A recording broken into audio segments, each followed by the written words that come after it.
8 दृष्टि की सज्जा है, उसमें अंतिम दृष्टि 8वीं, जो 8वीं दृष्टि परम स्वरूप की प्राप्ति है। जो जीव ने अपना स्वरूप देखा था वो स्वरूप अब उसे मिल गया। अनंत दर्शन ज्ञान चारित्र का सिर्फ अभी तक बोध था। अनंत दर्शन ज्ञान चारित्र ऐसे अनंत गुणों में उनको जाना ऐसी तीव्र झंखना थी, और उनकी प्रैक्टिस बार बार उनका प्रयोग भी हो रहा था कि मैं ज़्यादा से ज़्यादा ऐसी भाव दशा में रहूं कि मैं मेरे आत्मस्वरूप को संपूर्णतया प्राप्त कर सकूं। मेरी जो पूर्णता है वो पूर्णता अब कभी भी खत्म न हो, इसी तरह मुझे आगे बढ़ना है। अपूर्ण था जीव, हालांकि अनंत ज्ञान दर्शन चारित्र अपूर्ण था, लेकिन उनकी यात्रा पूर्णता की थी। तो पूर्ण अवस्था के लिए उनका पुरुषार्थ पूर्ण था, इसके लिए वहां तक मिला। तो यहाँ बात ये हो रही है कि जब कोई गेस्ट आ रहा है घर पे और कोई प्रसंग है घर पे, तो उस समय तैयारी क्या हो सकती है? आंगन साफ सुथरा होता है, रंगोली होती है, डिजाइन्स होती है, दीपक होते हैं, फूल होता है, सुगंधी होती है, खुशियाँ होती है। क्यों भाई? आ रहा है कोई, एक पूर्व तैयारी होती है। वजह है कि कुछ मिल रहा है, कुछ आ रहा है, कुछ प्राप्त हो रहा है। यहाँ दर्शन ज्ञान चारित्र की पूर्व तैयारियां 7 दृष्टि थी। दर्शन ज्ञान चारित्र में जीव जब प्रवेश हो रहा है और प्रवेश के बाद पूर्णाहुति हो रही है, तो ये सारी भूमिका बन रही है। उन्होंने अपना पूरा आंगन सजा दिया। क्यों? क्योंकि जिसको निमंत्रण दिया था वो आ रहे हैं। तो रिजल्ट ये हुआ कि जिसने अपने आत्मा को, अध्यात्म को निमंत्रण दिया है, उसका आंगन कैसा होना चाहिए, उसने कैसा सजाया होना चाहिए। जिसको मन मंदिर में परमात्मा को विराजमान करना है, तो मंदिर कैसा होना चाहिए? हमें भगवान को विराजमान करना है मंदिर में, तो क्या क्या तैयारी हो सकती है? जिनालय कैसा हो सकता है? सामान्य भी हो सकता है, विशिष्ट भी हो सकता है, पत्थर का भी हो सकता है, सोने का भी हो सकता है, हीरे का भी हो सकता है। उसकी डिज़ाइन भी बेस्ट हो सकती है, नॉर्मल भी हो सकता है। करने वाले पे डिपेंड्स है कि मेरे भगवान का बहुमान मुझे इतना विशिष्ट हो, इतना विशिष्ट हो कि मेरे भगवान वो मेरे श्वास से, धड़कन से, मेरी आत्मा से 1 इंच का भी फासला नहीं। तो उत्तम भाव क्यों थे? क्योंकि उत्तमता के लिए उसे जाना था, उत्तमता प्राप्त करनी थी। तो कोई भी जगह पर यह नियम लागू पड़ता है कि श्रेष्ठ के लिए श्रेष्ठ पुरुषार्थ करना पड़ता है।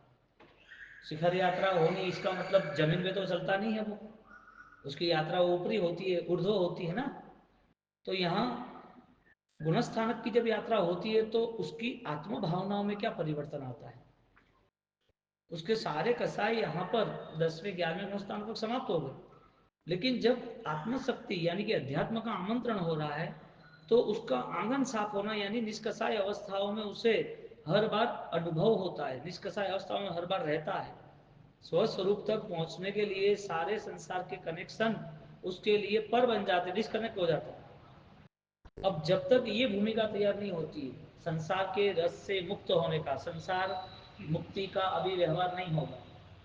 हमारी दृष्टि में पर्याय में छिपा हुआ परमात्मा भी देखना पड़ेगा। भेद दृष्टि किसे कहते हैं? जहां आत्मा और शरीर का भेद हुआ है, जहां संसार और गुणों का भेद हुआ है, वो भेद दृष्टि नहीं है। सर्व जीवों में शिवत्व, सर्व जीवों की आत्मा परमात्मा तुल्य, वो देखने की दृष्टि वो भेद दृष्टि है। क्योंकि पुद्गल से पर हो गए, या पुद्गल में जो छिपा हुआ है वो पुद्गल के पर्याय को देख लिया, यानी शिवत्व को देख लिया। तो पुद्गल वो शरीर है, शरीर में जो आत्मा थी उस आत्मा को स्वतुल्य देखना। मेरी आत्मा कैसी है, सामने जो जीव है उसके साथ मेरा व्यवहार कैसा है। तो जहां दर्शन ज्ञान चारित्र की दृष्टि स्वयं की प्रकट होती है और अन्य के साथ आत्मा की परम शुद्धता देखने की भावना आती है, तो वो सर्व जीवों के साथ वो परमात्मा तुल्य दृष्टि भेद दृष्टि बन जाती है। और भेद दृष्टि भेद ज्ञान के बिना संभव नहीं है, और भेद ज्ञान के बिना कोई भी धर्म फलीभूत होता नहीं है। परमात्मा देखना तो कहां पर उसे दोष दिखाई दे रहा है? सर्व जीवों के प्रति उसकी करुणा अपरंपार हो जाती, क्योंकि करुणा जीव है उसके लिए नहीं है, स्वयं के अंतर वो मनोबल, वो भावना प्रकट हुई, इसके लिए वो प्रारंभ हो रहा। उनका प्रारंभ क्यों हुआ? अंतर में करुणा का दूध बह रहा है। तो किसी ने अपमान भी किया है, कोई सम्मान नहीं भी दे रहा है, तो वो स्थिति है ही नहीं अभी तो, क्योंकि 12वें गुणस्थान से निष्कषा स्थिति है, देह है, घाती कर्म समाप्त हुए, अघाती है। लेकिन पूर्व से तैयारी हो गई कि भाई पधार कौन रहा है वो बताओ, परमात्मा को आमंत्रण देना है, तो फिर तुम परम सत्ता में चले जाओ, आज ही तैयारी करो, मुझे कोई भी डिस्टर्बेंस टच हो ही नहीं सकता, मैं कोई भी डिस्टर्बेंस से कंसल्ट ही नहीं हूं। राग के साधन मेरे हैं कि राग के कारण मेरे है, राग है इसके लिए साधन को मेरा मान लिया, साधन चेंज हो जाते हैं। क्यों? राग के कारण। क्योंकि एक साधन जो स्कूटर था वो सीधा बाइक आया, वो सीधा गाड़ी आया, वो सीधा प्लेन आया, वो सीधा फार्म हाउस आ गया। साधन बदले या राग बदला? तो साधन तुम नहीं चाहोगे तो भी बदलते रहने वाले हैं। साधन ने तुम नहीं चाह, पुण्य के उदय ने तुमको दे दिया, तुमने चाहा नहीं था, फिर भी मानव जीवन पूरा मिल गया ना, चाह से तो नहीं मिला है। मानव जीवन चाहने से मिला है, बिना चाहे मिल गया। तो पुण्य के उदय से बहुत कुछ मिल जाएगा। तो राग के साधन की जो प्राप्ति हुई है, वो राग के साधन राग में डुबोता है कि राग के साधन से वैराग्य भी होता है। तो राग के साधन से वैराग्य करने वाले बहुत सारे लोग हैं। टारगेट साधन नहीं था, टारगेट ज्ञान था। जो निमित्त कारण थे, वो निमित्त कारण इतने सारे प्रभावक नहीं थे, लेकिन हमें रिएक्शन आता है। और ज्ञानी तो वहां तक कहते हैं, जब तक तुम शुभ का आदर करोगे तब तक तुम शुद्ध तक प्रवेश नहीं कर पाओगे।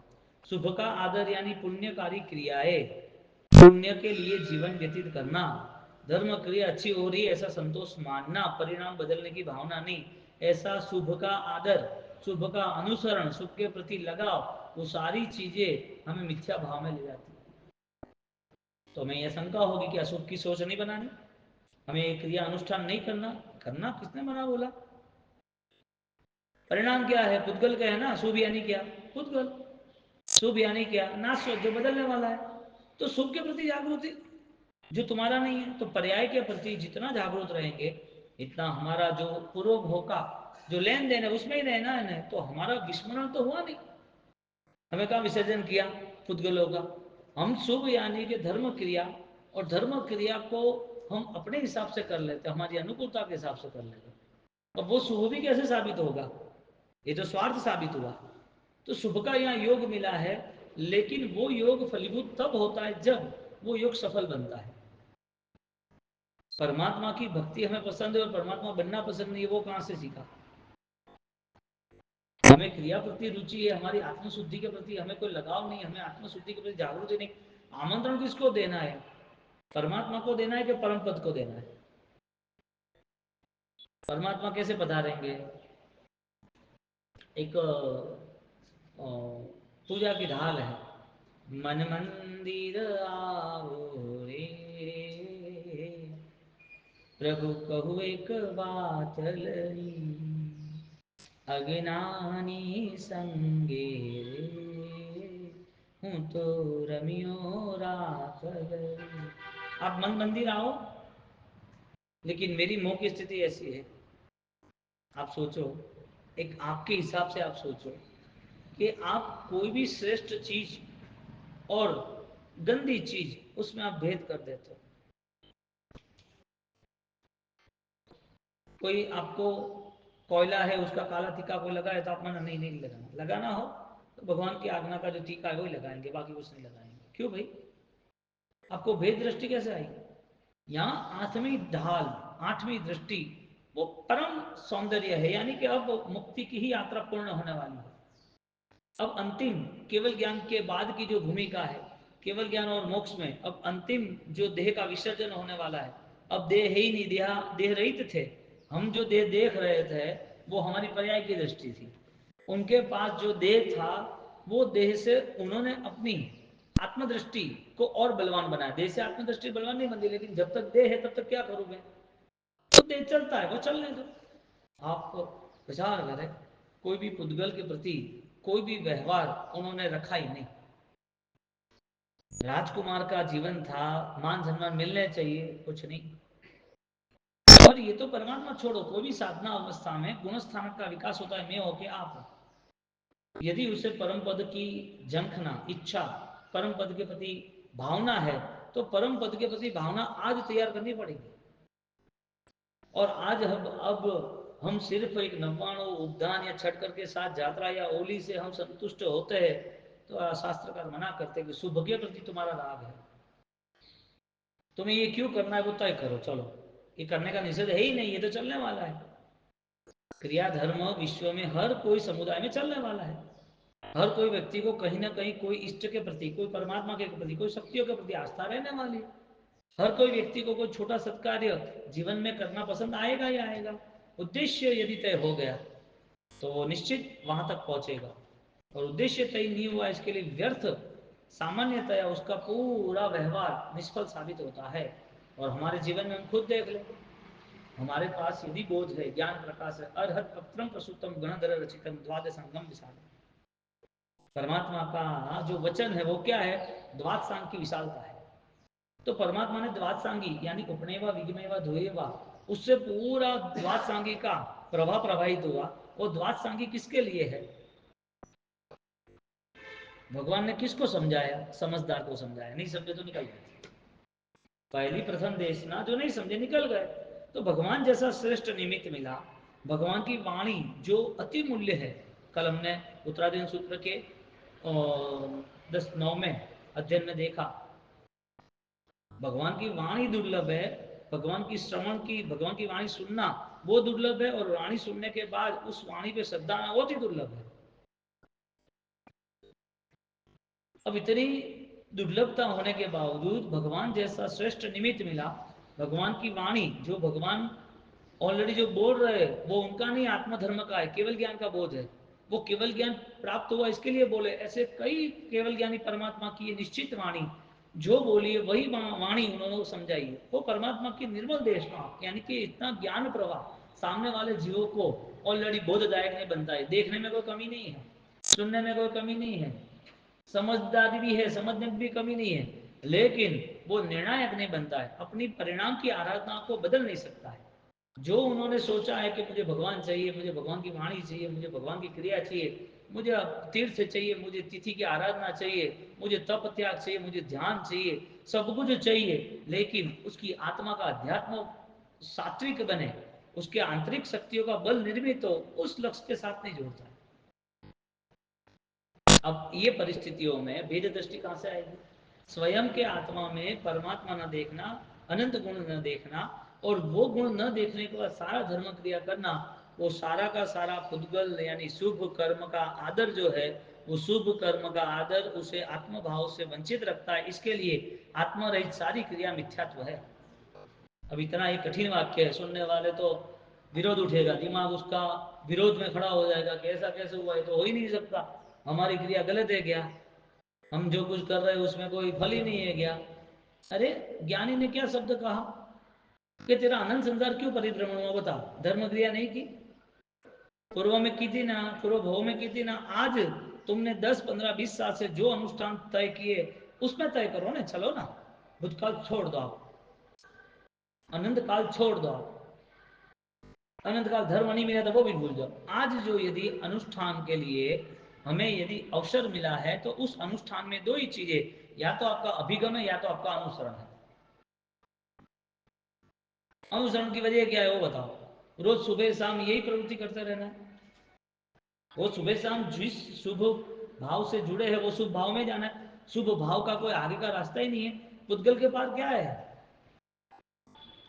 वो कौन तय करेगा? आठवीं दृष्टि में यहाँ पर परादृष्टि परम दृष्टि बताई, आठवीं दृष्टि परम दृष्टि बताई। दृष्टि आठवीं सार समाधि, नाम परातस जान सु, आप स्वभावे प्रवृत्ति पूर्ण, शशि सम बोध बखानो जी, निरातिचार पद एहमा, योगी कहिए नहीं अतिचारी जी, आरा है आरूढ़ गिरे ने, तेम एहनी गति न्यारी जी।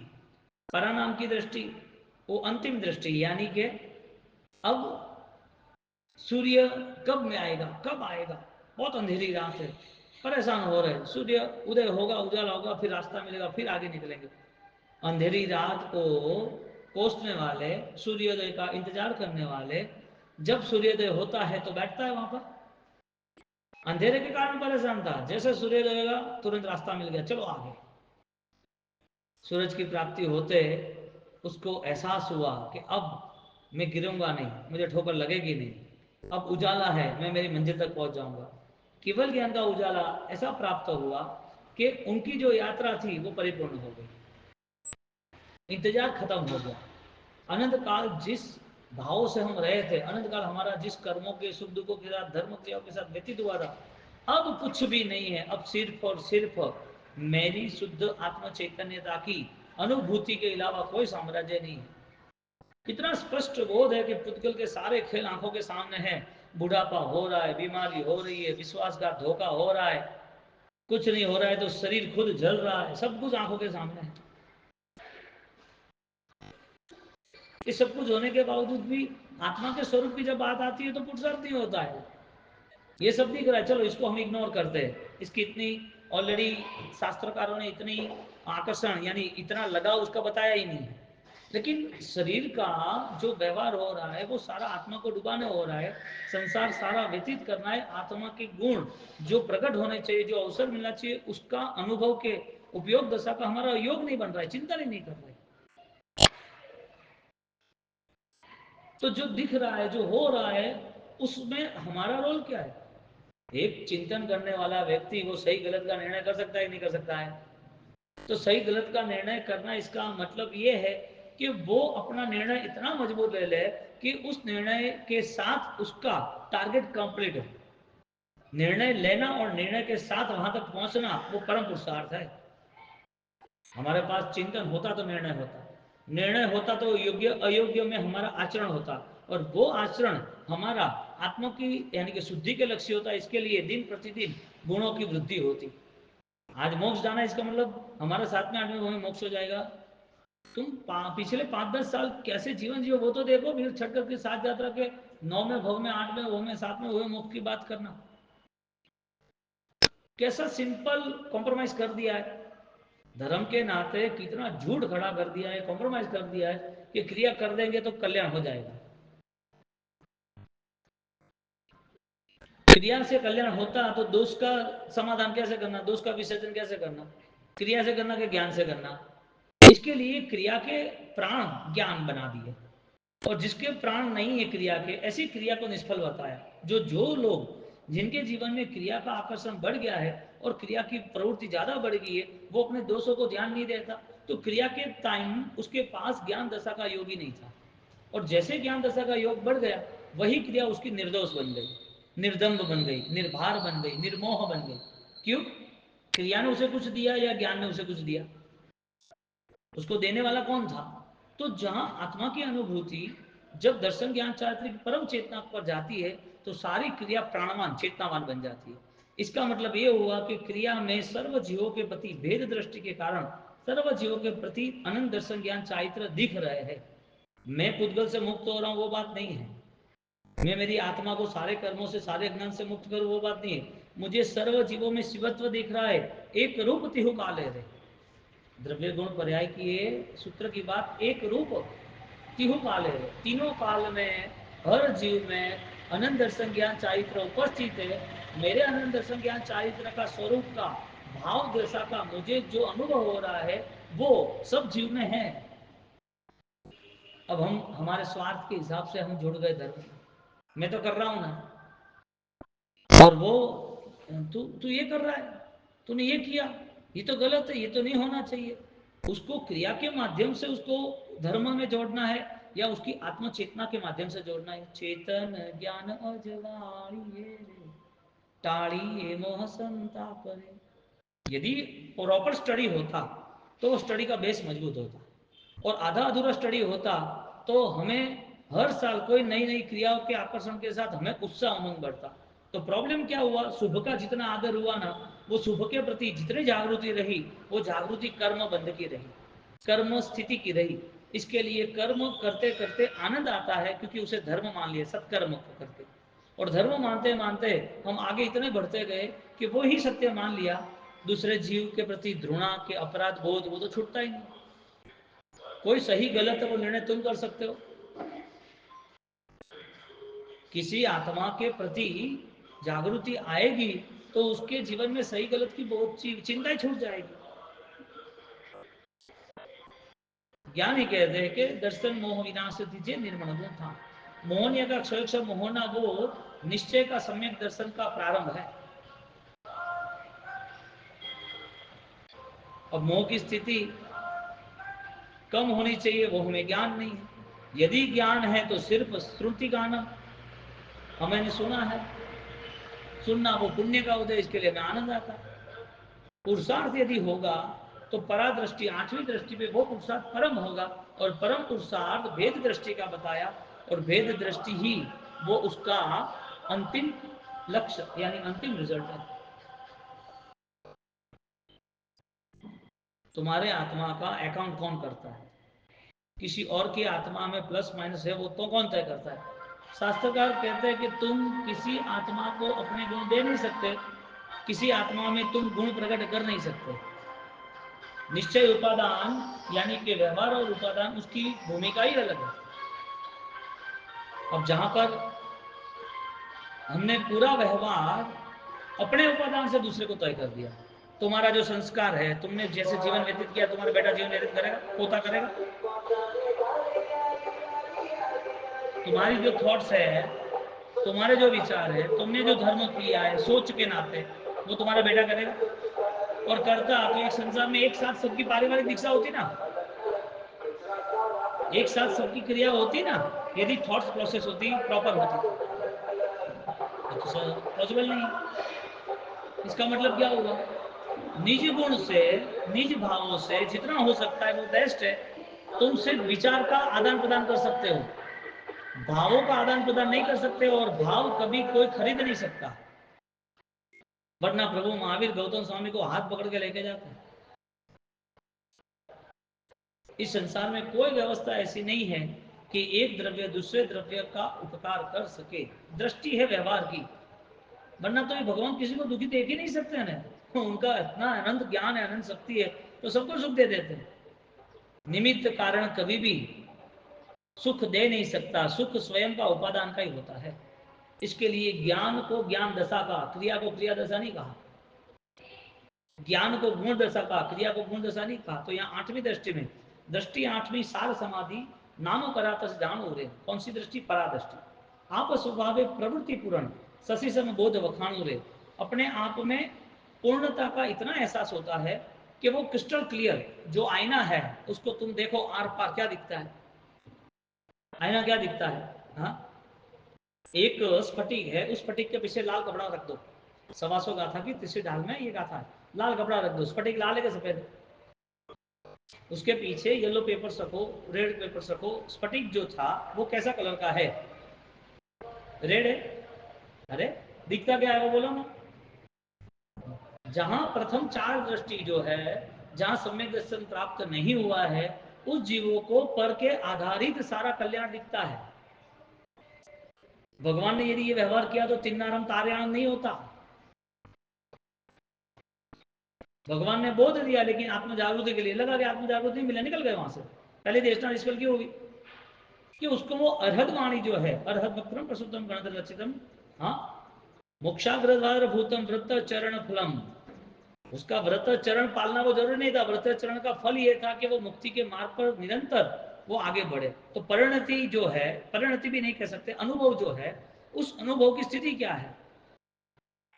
उस अनुभव में उसने क्या घूटा कि जिसके कारण दर्शन ज्ञान चारित्र का उसे कोई बोध स्पष्ट दिखाई दे रहा। तो यहां पर जब संसार की स्थिति से हम परिचित होते हैं और इसी तरह धर्म की क्रिया से परिचित होते हैं, तो इस दोनों के साथ आगे कुछ है कि नहीं है? सीधे सिला बनाने से सिला मिलने वाला नहीं है। चार गति संसार, ये सब पुद्गल का व्यवहार है। ये सब जरूरी करना था, क्योंकि आलंबन उसे निरालंबन की ओर लेके जा रहा है कि नहीं, वो टेस्ट जरूरी था। इसके लिए जो क्रिया दोष था उसका निषेध किया, क्रिया बलवान बने उसके लिए ज्ञान गुण बताया। तो शास्त्रकार क्रिया का निषेध करते तो ये सब होता ही नहीं। जो स्फटिक है वो निर्मल है, लेकिन पेपर के कारण रेड लगता है। जिसको पता है कि पहले से स्फटिक वाइट है, वो पेपर लगने के बाद स्फटिक लाल नहीं है, ये वाइट है, तो कि नहीं नहीं लाल दिखता है, वो तेरी नजर का दोष है। अरे कि तुम्हें नहीं दिखता है? मुझे सिर्फ स्फटिक नहीं दिख रहा है, स्फटिक के ऊपर क्या प्रयोग किया वो भी मुझे दिख रहा है। उसको नहीं दिख रहा है, तुम्हें दिख रहा है। तुम्हारी दृष्टि स्पष्ट है, कागज निकाल दो, उसे बोलो क्या है, तो ये तो रेड नहीं, ये तो व्हाइट ही है। तो कि मुझे पता नहीं था। जब बोध स्पष्ट होता है, इसका मतलब निर्णय स्पष्ट होता है, तब योग्य अयोग्य का प्रवृत्ति, योग्य अयोग्य का आचरण भी उसका व्यवस्थित होता है। इसके लिए जब तक शुभ को सही मानेंगे, शुभ का आदर करेंगे, अनादर की बात नहीं, आदर करेंगे, ये अच्छा ही है, यही करना चाहिए, तब तक वो पुद्गलाधीनी व्यवहार करता है। और पुद्गल का व्यवहार सारा कर्माधीन यानी कि संसार है। और मिथ्यात्व के कारण संसार बढ़ता है, सम्यक्त्व के कारण तो संसार कम होता है। तो शुभ के आचार को, परंपरा से शुभ के व्यवहार को, आचार को नहीं, शुभ का आदर करना, मानसिक स्तर पर स्वीकार लिया कि पुण्य का बंध होना चाहिए। हम आपको समझा ले, तो आपके जीवन में पुण्य नहीं होगा तो क्या करोगे, क्रिया तो करो, तो हमारे लिए गलत है। हमने ऐसा क्यों समझाया आपको? पुण्य का संसार है, इसके लिए पुण्य में रहना है, क्रिया उसके लिए। क्योंकि बाल जीव को लिए तो सही ना, जिंदगी भर बाल ही रहता है, 50 साल तक वही करता है, 80 साल तक वही करता है, बाल ही रहता है। इसके लिए क्रिया के साथ उसे जोड़ना कि उसकी चेतना के साथ जोड़ना। धर्म का गुण कौन सा है? दर्शन ज्ञान चारित्र आराधन थई सा। हम देव गुरु की उपासना और धर्म क्रिया, देव गुरु धर्म, उनको हमने टारगेट बना दिया। बनाना ही था, मना नहीं। दर्शन ज्ञान चारित्र कहां गए? पहले ही गाथा में कह दिया को गुरु के लक्षण में, दर्शन ज्ञान चारित्र में जे करावे कुलाचार रे। अपने आगे ये थोड़ा स्ट्रांग है, जनरल नहीं कहा जाता है क्योंकि दोष दृष्टि बढ़ जाती है, लेकिन हमारे लिए बोध है कि हम यदि हम स्वयं के ज्ञान ज्ञान से, दृष्टा भाव से हम आगे बढ़े, तो हमारी स्थिति ये होनी चाहिए कि हमें देव गुरु के प्रति जितना सद्भाव और सम्मान है, वो देव गुरु का सद्भाव सम्मान अधिक होना चाहिए, बढ़ना चाहिए। क्यों? क्योंकि मुझे दर्शन ज्ञान चारित्र का स्वरूप बताता है। ज्ञान प्रकाश से मोहति में हरे जैने सदगुरु सूर, ते देखिए सत्ता धर्म निचिदानंद भरपूर। पहली गाथा में ऐसा बोला कि ऐसा दर्शन ज्ञान चारित्र कुलाचार करावे को गुरु है। दूसरे गाथा में बोला कि यदि वो दर्शन ज्ञान चारित्र यदि तुम्हारा आत्म प्रकाश बन जाता है, वो सदगुरु है। ज्ञान प्रकाश से मोहति में रहे, बोलो उसकी चेतना का परिवर्तन आना चाहिए कि क्रिया का परिवर्तन आना चाहिए? बाल है 5 साल का, 7 साल का, 10 साल का, ठीक है, उसे समझाना चाहिए कि इतनी इतनी क्रिया होनी चाहिए, लेकिन क्रिया तक उसका स्टॉप नहीं है। क्रिया तक वो ब्लॉक हो जाए तो फिर दर्शन ज्ञान चारित्र की उपासना कैसे बढ़ेगी? मोहनीय का क्षय क्षम कैसे होगा? स्वयं के मंथन चिंतन से, स्वयं की चेतना को जागरूक करने से। अपनी क्रिया को ज्यादा से ज्यादा प्राणवान बनाना है तो उसको सिंचन चाहिए ज्ञान का। हर बार वो ज्ञान में घुटना चाहिए। यहाँ भाव धर्म से उपकार कर रहे हैं, किसी की क्रिया गलत है वो गलत है ऐसा कोई भाव नहीं है यहाँ पर। तो शास्त्रकार कहते हैं कि शशि सम बोध बखान, स्पष्ट दर्शन होता है। निरातिचार पद एह मा योगी, कहिए नहीं अतिचारी रहे। वहां पर कोई बोले कि तो दे, कुछ संप्रदायों में ऐसा कहा जाता है कि अभी भगवान नहीं बने और वहां पर सपक्ष यानी है दे तो है, तुम देहधारी भगवान क्यों कह रहे? भगवान तो सिद्ध अवस्था होती है, उस निश्चय के भगवान को मानो। तो कि यहाँ पर अतिचार निरातिचार का व्यवहार नहीं करना, क्योंकि ये व्यवहार वापस तुम्हारा पुद्गल दृष्टि का हो जाएगा। अन्य दर्शन, अन्य व्यक्ति कहीं पर भी ये गुण स्थानक वाइज परा दृष्टि का खंडन नहीं करे, इसके लिए अतिचार निरातिचार का यहाँ वेद ज्ञान बता दिया। क्योंकि देह इसके लिए भगवान नहीं हो सकते ऐसा बोल रहे हैं। हमें अंतिम देह है, अल्प कर्म है, अनंत दर्शन ज्ञान चारित्र का अब अनुभव है, उस स्थिति के भगवान हम स्वीकार रहे, केवल ज्ञान के।